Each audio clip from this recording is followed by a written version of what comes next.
Hello friends, welcome to கதம்ப சமையல். இன்றைக்கி கதம்ப சமையலில் சிக்கன் பிரியாணி எப்படி பண்ணுறதுன்னு பார்க்க போகிறோம். ஃபஸ்ட் டைம் இந்த சேனலை பார்க்குறவங்க மறக்காமல் கீழே சப்ஸ்கிரைப் பட்டனை ப்ரெஸ் பண்ணிவிட்டு பக்கத்தில் இருக்க பெல் பட்டனும் ப்ரெஸ் பண்ணிக்கோங்க. வாங்க வீடியோக்குள்ளே போயிடலாம். அடுப்பில் ஒரு குக்கர் வச்சுக்கலாம். குக்கரில் 4லேருந்து 5 டீஸ்பூன் வரைக்கும் எண்ணெய். இதுக்கு எண்ணெய் கொஞ்சம் சேர்த்து ஊற்றிக்கிட்டோன்னாக்கா நல்லாயிருக்கும். எண்ணெய் காஞ்சதுக்கப்புறமா 3 பெரிய வெங்காயம் இந்த மாதிரி நீள நீளமாக கட் பண்ணி வச்சுருக்கேன். அதை இதோடு சேர்த்து நல்லா வதக்கிக்கலாம். வெங்காயம் நல்லா வதங்கி வரணும். ப்ரௌன் கலர் ஆகிற அளவுக்கு நல்லா வதங்கி வரணும். எண்ணெயில் ஒட்டாமல் எண்ணெயிலேருந்து பிரிஞ்சு வர அளவுக்கு வதக்கினாக்கா பிரியாணி ரொம்ப டேஸ்ட்டாக இருக்கும். இப்போ நம்ம போட்டு 2 நிமிஷம் ஆயிடுச்சு. வெங்காயம் நல்லா பாதி வதங்கி வந்துடுச்சு. இந்த டைமில் 2 ஏலக்காய், இந்த சைஸில் பட்டை, கூடவே பிரிஞ்சி இலை, இது 3த்தையும் போட்டு இன்னும் நல்லா வதக்கிக்கலாம். இப்போ வெங்காயம் நல்லா ஃபுல்லாக வதங்கி வரணும். லைட் ப்ரௌன் ஆகிற அளவுக்கு நல்லா வதக்கிக்கலாம். பாருங்கள், இப்போ வெங்காயம் நல்லா வதங்கி வந்துடுச்சு. எண்ணெயெல்லாம் பிரிகிற அளவுக்கு ஆயிடுச்சு. இந்த டைமில் 1.5 டீஸ்பூன் இஞ்சி பூண்டு விழுது. இஞ்சி பூண்டு விழுதில் இஞ்சியோட அளவு கம்மியாகவும் பூண்டோட அளவு கொஞ்சம் சேர்த்தும் வச்சு அரைச்சிக்கோங்க. அப்போ தான் நல்லாயிருக்கும். 1.5 டீஸ்பூன் இஞ்சி பூண்டு விழுது அதையும் போட்டு ஒரு 2 நிமிஷம் வதக்கினதுக்கப்புறமா அது கூட 2 மீடியம் சைஸ் தக்காளி இந்த மாதிரி நறுக்கி அதையும் சேர்த்து நல்லா வதக்கிக்கலாம். நான் சொல்கிற இந்த மெஷர்மெண்ட் எல்லாம் 1/2 கிலோ சிக்கனுக்கு நான் சொல்லிகிட்ருக்கேன். நீங்கள் எந்த அளவுக்கு சிக்கன் எடுத்துக்கிறீங்களோ அதுக்கேற்ற மாதிரி நீங்கள் கூடவோ குறைச்சோ சேர்த்துக்கோங்க. இந்த தக்காளியும் நல்லா வதங்கி வரணும். பாருங்கள், இப்போ நல்லா வதங்கி தக்காளி சாஃப்ட் ஆகிடுச்சு. இந்த டைமில் நம்ம 2 பச்சை மிளகாய் சேர்த்து இன்னும் கொஞ்சம் வதக்கிக்கலாம்.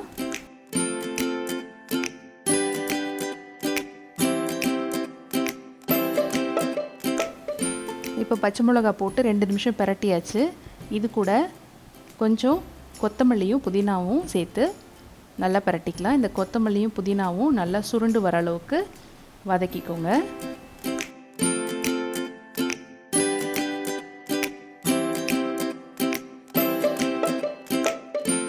இப்போ நம்ம போட்ட மசாலா, கொத்தமல்லி எல்லாமே நல்லா சுருண்டு வந்துருச்சு. இந்த டைமில் நம்ம க்ளீன் பண்ணி வச்சுருக்க 1/2 கிலோ சிக்கனை போட்டு நல்லா வதக்கிக்கலாம்.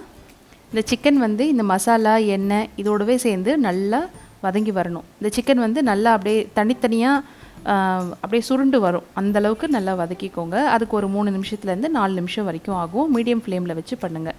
அப்போ தான் அடி பிடிக்காமல் உங்களால் செய்ய முடியும். சாப்பிட்றதுக்கு ரொம்ப டேஸ்ட்டாக வரும். நல்லா அந்த சிக்கன் நல்லா சுருண்டு வர அளவுக்கு நல்லா மீடியம் ஃப்ளேமில் வச்சு நல்லா வதக்கிக்கலாம்.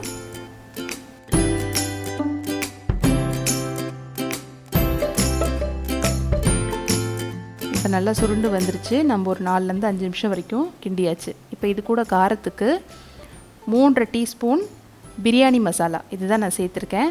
ஆனால் இந்த மசாலா போடும்போது காரம் கொஞ்சம் அளவாக தான் இருக்கும். நான் குழந்தைங்க சாப்பிட்ணுன்றதுக்காக காரம் கம்மியாக செஞ்சுருக்கேன். காரம் நல்லா சாப்பிட்ணுன்னு நினைக்கிறவங்க இதோடவே நம்மளோட தனி மிளகாய்த்தூள் சேர்த்துக்கலாம். அப்படி இல்லைனா நீங்கள் வீட்டில் அரைச்சி வச்சுருந்த மிளகாய்த்தூள் இருந்ததுன்னா அதையும் நீங்கள் சேர்த்துக்கலாம். நான் இந்த 1/2 கிலோ சிக்கனுக்கு 3.5 டீஸ்பூன் பிரியாணி மசாலா சேர்த்துருக்கேன். இப்போ இந்த மசாலாலாம் நல்லா வதங்கி வந்துருச்சு. இதோட 4 டீஸ்பூன் தயிர், புளிக்காத தயிர் சேர்த்து அதையும் நல்லா கலந்து விட்டுக்கலாம். இப்போ இந்த மிளகாத்தூள் போடும்போதே அடுப்பு ஃபுல்லாக கம்மி பண்ணி வச்சுருங்க. ஏன்னா மிளகாத்தூள் போட்டு கிண்டும் போது டக்குன்னு அடி பிடிக்கும், ஒரு தீஞ்ச ஸ்மெல் வர ஆரம்பிக்கும். அதனால் அடுப்பை கம்மி பண்ணிவிட்டு அப்புறம் கிளற ஆரம்பிங்க. இப்போ தயிரெல்லாம் போட்டு நல்லா எல்லாம் கலந்து வந்துருச்சு. இந்த டைமில் சாஹி ஜீரா இது கடையில் கிடைக்கும். இது 2 ஸ்பூன் அளவுக்கு இதில் நல்லா கலந்துக்கலாம். இதுதான் அந்த பிரியாணிக்கு நல்ல ஃப்ளேவர் கொடுக்கறது. அதனால் இதையும் சேர்த்து நல்லா கலந்து விட்டுக்கலாம்.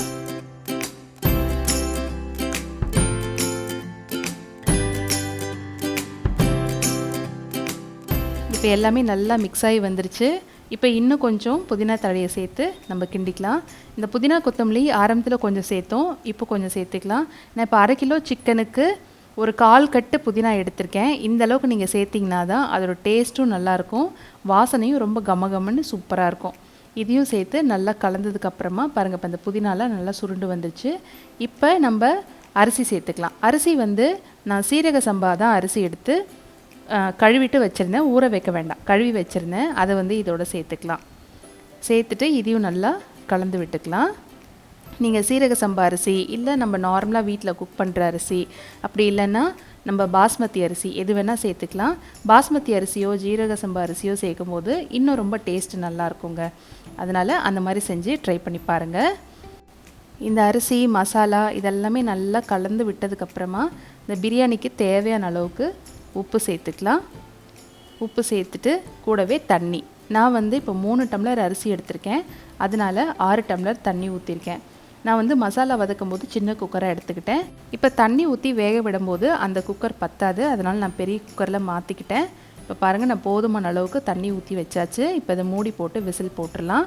நம்ம வந்து சிக்கன் இதில் வச்சுருக்கிறதுனால நான் வந்து 4லேருந்து 5 விசில் வரைக்கும் விட்டு அதுக்கப்புறம் அடுப்பை சிம்மில் வச்சு ஒரு 5 மினிட்ஸ் விட்டு ஆஃப் பண்ணிவிட்டு ஃபுல்லாக ப்ரெஷர் அடங்கினதுக்கப்புறமா ஓப்பன் பண்ணுறேன். பாருங்கள் எவ்வளோ சூப்பராக ரெடியாக இருக்குது. அந்த புதினா தழை பச்சை மிளகாயெல்லாம் மேலே மிதந்து இருக்கிறதுனால அது அப்படியே படிஞ்சிருக்கு. நான் இப்போ வந்து ஒரு பவுலில் மாற்றிட்டேன். பாருங்கள் எவ்வளோ உதிரியாக சூப்பராக அந்த பார்க்குறதுக்கு கலர் டெக்ஸ்சரே எப்படி இருக்குது பாருங்கள். வாசனை கமன்னு ரொம்ப நல்லாயிருக்கு. கண்டிப்பாக அந்த ரெசிபி ட்ரை பண்ணுங்கள். ட்ரை பண்ணிட்டு எப்படி இருக்குன்னு கமெண்ட் பண்ணுங்கள். இது வரைக்கும் இந்த சேனல் சப்ஸ்கிரைப் பண்ணாதவங்க கண்டிப்பாக சப்ஸ்கிரைப் பண்ணிவிட்டு பக்கத்தில் இருக்க பெல் பட்டனையும் ப்ரெஸ் பண்ணிக்கோங்க. இன்னொரு நல்ல ரெசிபியில் உங்களை நான் மீட் பண்ணுறேன். தேங்க்யூ.